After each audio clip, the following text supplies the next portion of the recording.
Hi,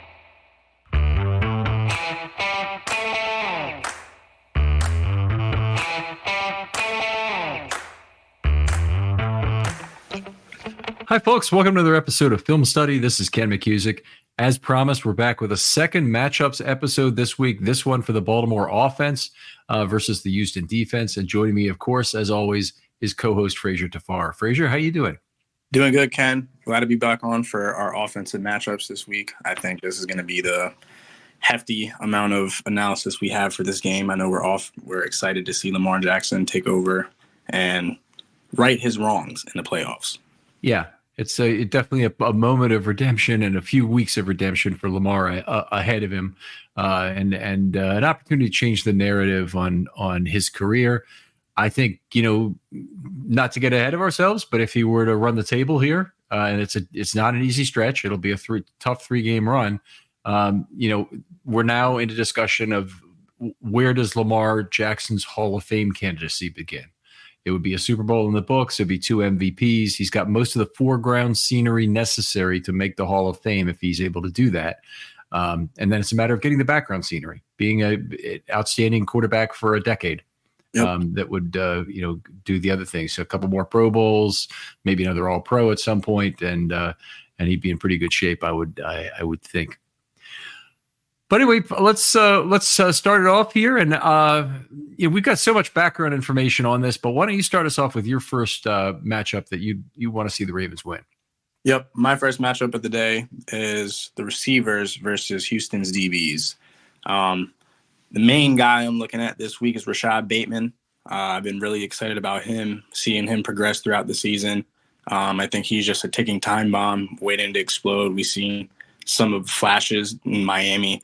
He had that drop catch, but it was a good play by him. Everything was good on that. He had way more catches later in the game. I'm excited to see how Rashad Bateman is able to continuously get open against these lackluster second-tier DBs that the Houston has, other than Stingley, right? Yep. Yeah. Other than Stingley, it's pretty bad. Looking for Zay Flowers to eat too on that coverage. Don't know who they're going to put Stingley on. I'm assuming OBJ just because of his tier of receiver that he is, but it's going to be probably the mistake that they make. I don't know that they change sides. I don't know if they chase. My guess is probably they won't do that they'll keep Stingley at left corner where he's played most of the season. Mm-hmm. And we'll see Steven Nelson at right corner, which means he's on the X receiver and most of the time anyway. And I'd expect, we'll see that be Bateman a fair amount of the time. So it should be interesting. The Ravens move people around. They don't have, set X and Z receivers the most, but when Bateman is on the field, he's most commonly of the various positions he could be in that X spot. You mentioned some discussion about these cornerbacks. It's not a very impressive lot. And Stingley himself, while he grades very highly in PFF and he's done well in terms of in terms of some metrics, yards per target has been terrible. 8.5 yards per target, giving up a number of big plays. So he's a little bit of a boomer bust guy. And I'm trying to remember what his interception total is like. I don't know for the season what he's got in terms of interceptions, but he's been a guy who's given up 8.5 yards per target. That's not good, and you means he's not had good big plays made. It probably also meant the safeties have betrayed him. So the situation at safety for the Texans is dire to say the least. So we'll get to that in a moment. Desmond King, a guy who was one of their final roster cuts in August. He went to Pittsburgh, got released again by Pittsburgh. And he's played well down the stretch and given up only 5.9 yards per target. So he's actually a pretty good slot corner. A little bit limited. Maybe if you think of Arthur Mollett, he's probably a step ahead of him, but not too much ahead of him in terms of his quality of play. And somebody who's a Texans fan would probably get real upset at that. But the truth of the matter is Desmond King is a kind of a journeyman at this point, particularly after being released twice this year. Steve Nelson, who's the former guy who played for Kansas City, Pittsburgh, Philadelphia. He's now 31 years old, is the right cornerback. Big boomer bust guy, 1 touchdown, 5 interceptions, 66.6 passer rating against, which is terrific, but 9.7 yards per target, which is terrible. So he can be beaten. And I think one of the things I look for out of this group is the Ravens receivers to play good defense when they need to on the football. This is a group that one of the ways they can win this football game is by making interceptions. And Lamar Jackson needs to be very cognizant of that and not let the ball sail on him. It's going to be difficult weather probably for throwing the ball between the combination of wind and cold. That's not good. It will take away some of Jackson's accuracy. It will also take away some from Stroud. Maybe a game that's more focused on the difference between these two defenses based on what's going on. I think the Ravens are extremely opportunistic, but the Texans are also quite opportunistic on the back end as well, particularly at cornerback. Yep. And I think it's going to be interesting how we do approach the game plan, especially with the weather coming up. You would love to see us continue to stretch the ball down vertically. Miami was a pretty warm day for December, but I think I don't want to handcuff ourselves and play in a box due to the weather and have it just be a tight, tense game like I mentioned in the last podcast. That's not the game plan we want to play. We want to play loose, take our shots, and not be scared. I think that's the main thing. Yeah, they don't. The Texans don't have a whole lot in the middle of the field, so the tight ends to me are a place where you can really take advantage of them. And running backs for that matter too. There some slow release plays. A big play from Gus Edwards would be really nice to see in a game like this. But Blake Cashman is a pretty good coverage guy. What I'm hearing from Rivers McCown, who was on the Know Your Foe episode, is that he really did not play as well once he came back from his injury. But overall, his coverage stats are really quite good for the year. So he's one guy. The other guys are not very good at all. Denzel Perryman is out there. He's had a lot of tackling problems this year. Christian Harris did have a pick six in the last game. He's their third off-ball linebacker. But their two safeties are absolutely awful. Jason Petra, maybe that's not fair. Jalen Petra was the guy drafted after Hamilton. Right. He's one of the guys a lot of people thought very highly of. Nobody thought he was a first-round pick, I don't think. But a lot of people thought he should be taken the second round, and that's where he went, I believe, to the Texans, early mid second round. He's now their full-time. Could call him the free safety. Could call him the strong safety because they kind of have two of those who are neither master of the free safety position. Petra's given up 7.3 yards per target and a 92.4 opposition pass rating. I'll start with this. It's very unusual for safeties in particular to give away really high opposition pass ratings because they have a lot of interception opportunities and they generally get tagged with fewer of the touchdowns in coverage. So they might miss a tackle and give up a touchdown, but they're not usually the player that gives up the catch on that touchdown. So it doesn't usually float into their PFF passing stats if you go for that. It doesn't matter how PFF exactly scores it, but I'm just going to tell you they usually end up with opposition passer ratings that are lower than 92.4 if you went through the typical group. Wow. Got one more here. The other safety for them is an old familiar name, DeAndre Houston Carson, who played a snap or two for the Ravens, maybe in one game or two games that he was active with them. And he's come back and he's been the starter for them since week 9 and allowed 10.1 yards per target. So just an absolute abomination back there. And he's an older guy, of course. As we know, he's one of the 8-year vets that's been on the Ravens practice squad for most of the year. But it's a weak group up the middle. It's a group that play action should be very effective against. They got biters and they got bad safeties. That's a great combination to beat the other team with play action. Lamar doesn't turn his back to the field very much. This might be a game where he ends up under center more and trying to run more play action looks. Especially as we establish the run game, I expect Monken to have us under center, just straight up downhill football, especially in the beginning of the game, just establishing the run. Back to the tight end room, I'm curious to see the deployment of Andrews and likely the percentage. Me personally, I want to see a 1A, 1B role, but I don't want to see Likely's role diminish due to Andrews in a sense. I kind of want to see a 70-30 split.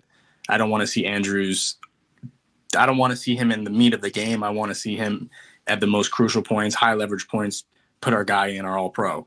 Other than that, I want to see likely to continue to grow his acumen, continue to grow his superstardom. He's been terrific. I mean, just been absolutely absurdly good in the time he's played. 11.5 yards per target, almost a perfect passer rating throwing to him in the last 6 weeks. I'd go the other direction. I'd say 70-30 likely to Andrews, and I'd put Andrews in on second down. That's what I do. I get likely run a route, go to the sideline, rest, come back out 2 plays later, run another route, and hopefully get the first down kind of thing if he needs to. But I'd use Andrews on second down. Did I not say likely 70? I couldn't tell which way you meant. I thought you kind of meant that it was 70-30 the other way, but we're in agreement then. All good, yeah. Likely definitely 70%, Andrews 30. Just okay. A super snap count, like you said. Second down, take him out. Just have him, like I said, high leverage, because I don't want to see him overexert himself, especially if he's really close to being maybe 90-95%. Especially for next week, I think that's kind of what we want to do. Then we can ramp them up to 50. High need for those tight ends to make sure they take care of the football in the middle of the field. And what I mean by that is the ball's going to be overthrown occasionally. You need to be very judicious about tipping that football. A lot of times, the right play to do, particularly if the safety's bearing down on you, is just to let it go. And then it's an incomplete, but it's not interception. If you tip that, if you go up for that ball and tip it, the ball is in jeopardy. Yep. And you really, really don't want to have that happen, because there's not a lot of ways. Okay, there's relatively few ways the Ravens can lose this football game, but turnovers and losing a lot of high leverage plays in this game would be one of them. And really do not want to have that. Don't want a bunch of, minimal gain fourth down opportunities. I don't want to see, the Ravens going for it 4 times on fourth down, because they have to, obviously, because that means they're trailing. Right. But we want to see fewer big chances. Yep. And it's more so about, I don't know, the balance per se. The weather is going to be a real factor, but I think Lamar is going to be okay. I don't see this moment being too big, or nothing is going to affect him. I feel like, I think he's just going to forget about the weather. I think he's that guy on the mission this year. There's no reason for him to not thrive. Back to your point about turn your back, play action. I think that is going to be the key to this game, especially if we can get a really all-pro good running back like Dalvin Cook going. I think, like you mentioned, those slow leaks, maybe getting screens to him, getting those linebackers to really think about, okay, where's the ball going, not really keying in on the guards too much, because once you start keying in on guards, especially when they pull on a play action, that's when you start trying to go downhill and you get beat over the top or over the middle. So it's really big for the offense to stay balanced and see where we can get the running game going, especially early. Now, you're buying into the Dalvin Cook can provide the Ravens value argument, aren't you? High leverage situations, yes. I think so. I think we continue to ride Gus Edwards. I don't want to make the mistake we did in 2019. We kind of put him in the doghouse after he fumbled in the Steelers game, and it showed. We got down early, and we didn't lean on him as much as I thought we should have. So I do want to see Gus in there early and often, but third down and third and long, second and long, I do want to see Dalvin Cook in there. Okay. All right. We'll see how that works out. If Dalvin Cook suddenly takes over the pass blocking role from Hill, I'd be a little bit surprised. Hill has been outstanding down the last few weeks, and I think they'll still want him to play gadget, get some good receptions and some first downs off that. If Cook is to be used, and I honestly think he might be used pretty sparingly still in this game, I think they try and figure out what he's got left and give him between 4 and 8 carries. If it really works out, I guess he could go up as high as about 12 carries, but I wouldn't see him with if he got over 12 touches in this game, I'd be shocked. I think Justice Hill would move into a more Keaton Mitchell role, and we would see Dalvin move into what Justice has been doing all year, I think personally. But like you said, Justice's blocking on third down has been crucial this year in pass pro. So keeping that good balance of a really good threat out of the backfield and someone who's reliable in pass pro is definitely key. Yeah. All right.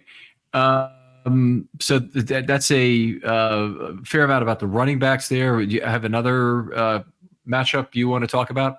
Yep. I have Lamar Jackson versus the 7-man passing defense of Houston. I think we're not going to see too much pressure against Lamar this week. My anticipation is that they're going to sit and wait for him to make a mistake. I don't see man too much either. They're going to have to keep their eyes on him if they want to win this game.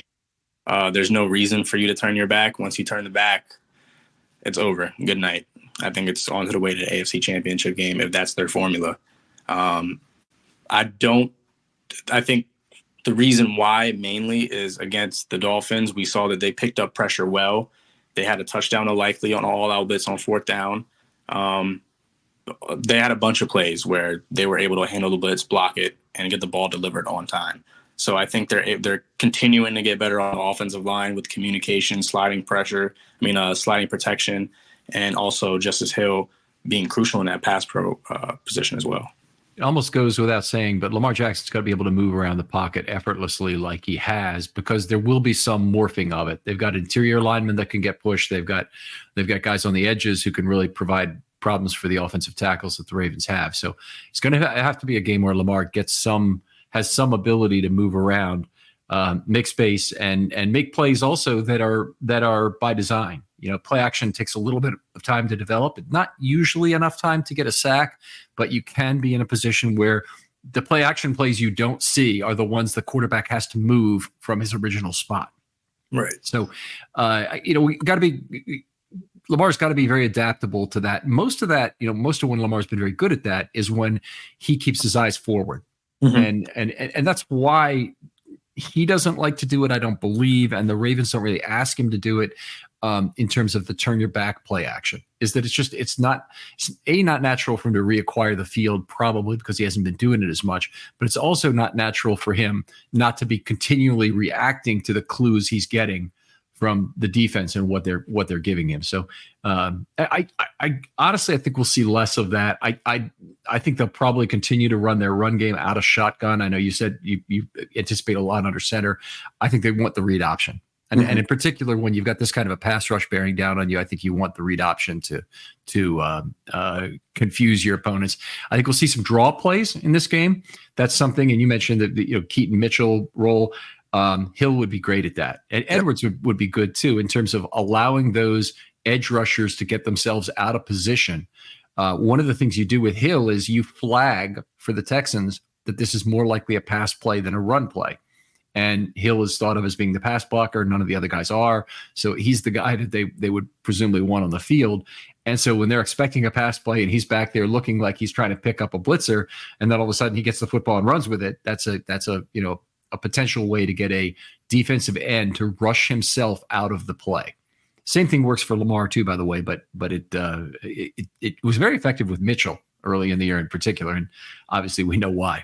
Yep, for sure. Just to touch on a turn your back play action, I think the whole concept of that play is you're looking for a spot rather than trying to reacquire the field and read. Yeah. I think if you look at how Tannehill did it with Tennessee, especially to A.J. Brown, when they had it going with Henry, he was throwing to the spot. I mean, every time it was right in the middle of the field, and I think maybe those spots aren't there. That might be the reason why we're not seeing it. Yeah, and honestly, as long as he can read the potential cues for windows closing, then that's fine. But it's when windows close on play action that you have a problem. If you throw to a spot and you see your guy is leading the trailing coverage going to that spot, the quarterback kind of fine tunes his throw. He's like turning the knob to the exact point he wants to throw a dart that will beat the coverage guy and be in a position where his receiver can catch the ball. The problem, and this is where the interceptions happen, is it's the other side where that player is closing incrementally faster. Now he's running at speed to close that window, and then the receiver's also running towards him. So the catch-up differential in speed is very small. The closing the window speed is very fast, and that's where interceptions come from. So there has to be some analysis of the field that still goes on, after he turns his back to it, turns his back to reacquire the field. And I'm very interception conscious in this game. Mm-hmm. One of the nice things about what's gone on this year, I think, is Lamar's avoided interceptions by throwing a lot more balls outside the numbers than he had in past years, which has been, I think, a big improvement in his game. And I think part of that is with Andrews not being available a good portion of the season, that's given Lamar the opportunity to go to his receivers, go to his playmakers, expand his game a little bit. I think some people cringe at that notion, but it's real. I think it's a real notion that Lamar has expanded his game because Andrews is not here. Now that he's back in, I don't want to see him go back to his old habits. I want to continue to see him progress on that. Do you fear that? Do you fear that might happen now with Andrews back, or do you kind of feel like if Lamar couldn't pick it up from the last 6 weeks, that distributing the football around is very effective? I think I'd be really surprised if he falls back into old habits. And that goes back into my point with the snap count between him and like the 70-30, just to limit that. Just let's continue to keep the offense humming how it was without him. Well, it's good. I mean, if they can make him a play action threat on second down, and you get into a bunch of 2nd and 5, 2nd and 6 situations where it's not clear whether you're going to run or pass, it's a really good place for Andrews. It's also a good place for Likely, by the way. No reason why Likely can't run a lot of those same routes. But it was almost like you want Andrews to be on the running downs, kind of fool him a little bit, because you're expecting your all pro to the one that's right off IR, take him to, get him catches. But I think the Ravens have a really good game plan in for that rotation for sure. Yeah, mix them up, keep their hands warm. I like that. I've got one more. Are you done with yours? I've got one more big one. Yep, go ahead. And that's the I think holding up against the Houston rush is going to be central in here. They have to do enough against that Houston rush that the Ravens can still stay multiple despite concerns about the weather. So they're probably going to need to run the ball effectively. And Houston, by the way, doesn't really have anybody on the defensive interior who's a particularly good run defender. In fact, if you look at PFF's rankings, there are 140 guys who have played a minimum of essentially 20% of the snaps, we'll call it. It's 20% of the maximum snaps, so I always hate labeling it incorrectly. But they don't have anybody ranked higher than 62nd in the National Football League in their run defense metric. That's it's terrible. And for a playoff team that's one of the final 8 to be that, I mean, they're all quite bad as they grade them out. And it looks like PFF this year has kind of fixed their midpoint a little better. It still looks a little bit lower. So they've got their one guy who's at like a 59 rating. Khalil Davis might be an above average run defender, but in general, I'd say the group is quite poor there, and they've probably benefited from good edge setting. If I had to guess, in terms of how that run has been shut down, because I know Will Anderson, for example, has been good there.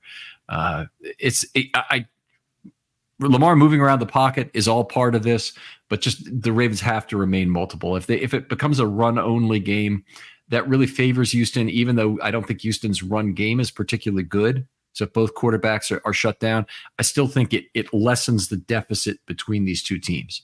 So I think the Ravens have a big advantage in the game, and you turn that into a small advantage if it's a running-only game. Do you anticipate them having the rotation into the playoffs at tackle? That's a really good question. I don't have a eyesight into that. They may decide to just go as they are in terms of how they look in the game. Moses and Stanley have practiced all week. There hasn't been any question of them being limited or anything for any part of this. So it may be they're finally ready to go, or it may be that Moses still has a shoulder injury he's nursing and would really do well to be replaced. In which case, I think they'll do the same thing on both sides. I think they'll have some snaps from McCary and some snaps from Fa'alele.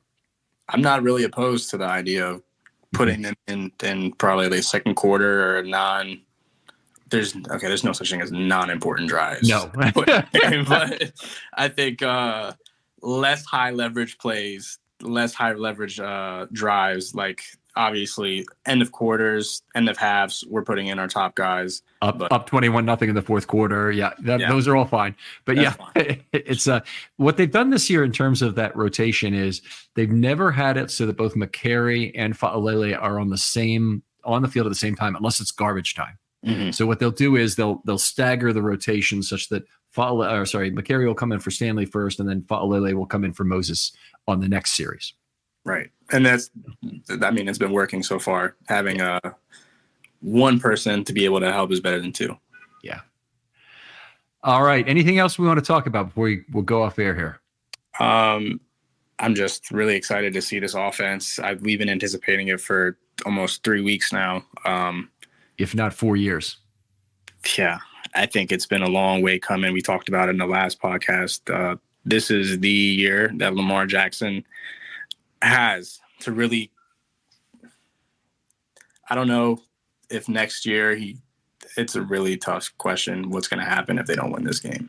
Right. Well, most of the team's going to be gone next year. A lot of the snaps are going to be gone in free agency. So the opportunities now, and it'll be an exciting reset without rebooting. They don't have to start from scratch next year because you have Lamar, but they are going to have to go with some young guys at a whole lot of positions where now they have very talented veteran players and very cheap free agents. That won't be true next year. Next year they're going to be paying for a bunch of players. They may also have the opportunity to pick up some new bargain bin players, but the current bargain players like Van Noy and Clowney, they're going to be gone and they're going to be elsewhere where they can make a few dollars. Yep, and I'm confident in Lamar.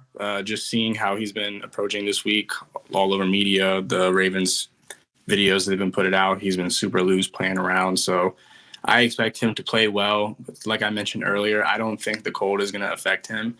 I think he's been waiting on this moment pretty much all his life, and this is time for him to shine and get us to that AFC Championship game and take us home.